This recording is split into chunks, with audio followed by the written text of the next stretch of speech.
Good afternoon, 7th graders. We are going to wrap up notes on the Cold War today.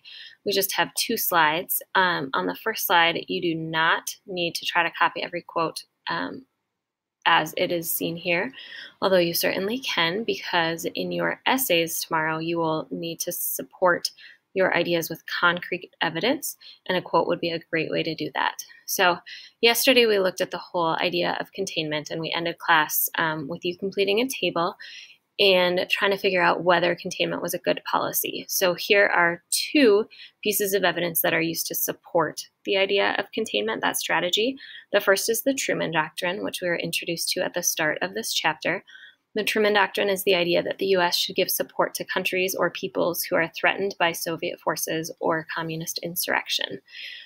So that means that the United States should support any country where the Soviets might be trying to invade or encourage a communist government to take over.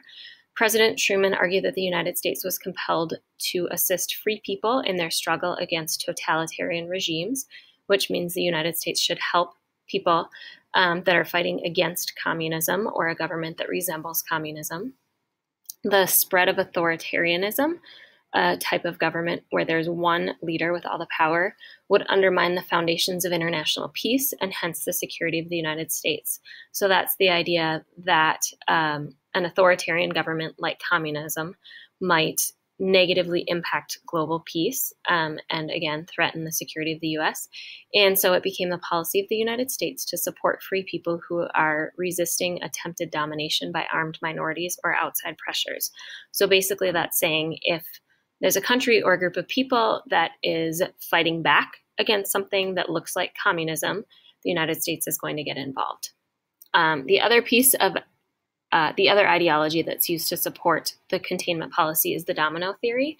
And it's basically the idea that just like a chain of dominoes, if the first one gets knocked over, that will lead to another event, which will lead to another event and another event, sort of like a domino chain where you knock over the first one and the whole row goes down.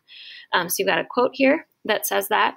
And basically they were worried that if communism spread in places like Korea and Vietnam, that would lead to disintegration, to chaos in Southeast Asia, that countries like Vietnam, Burma, Thailand, and Indonesia would follow suit and probably become communist. President Eisenhower was even concerned that Japan, which was a strong U.S. ally after World War II, would be in danger. The Cold War did end. You know that we are not still in the midst of it. One of the first major steps in that is a new leader in the USSR. Mikhail Gorbachev became the new leader of Russia. He could see that the Russian economy was not effective, that it was not working well.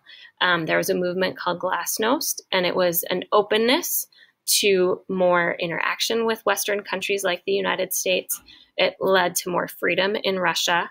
Mikhail Gorbachev started restructuring the economy, making changes to it so that there could be more private ownership of businesses and farms.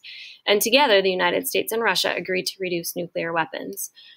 This all started to happen under the presidency of George H.W. Bush, who you heard about yesterday in CNN 10. They talked a little bit about this period of America's history under his presidency. And then that openness in Russia led to the collapse of communism. There were reforms in many Eastern European nations, not just the USSR. In 1989, Poland, which had been communist, elected a democratic president in a democratic election where people got to vote. The Berlin Wall was torn down between East and West Berlin.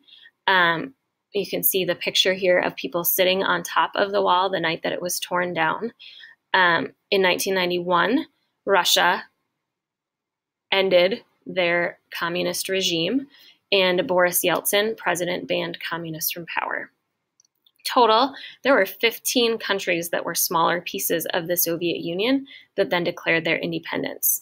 The Baltic republics like Latvia, Lithuania, and Estonia. Czechoslovakia split and became the Czech Republic. Those are just a few examples. So after 40 years, the Cold War was over. It is important to note, though, that communism still exists in China, Vietnam, and Cuba even today.